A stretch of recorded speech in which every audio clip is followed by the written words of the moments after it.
November 2nd.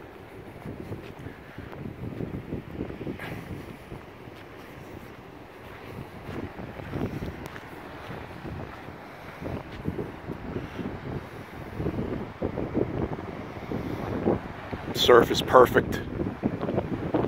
I'm actually surprised. It's more of a southwest, it's probably why.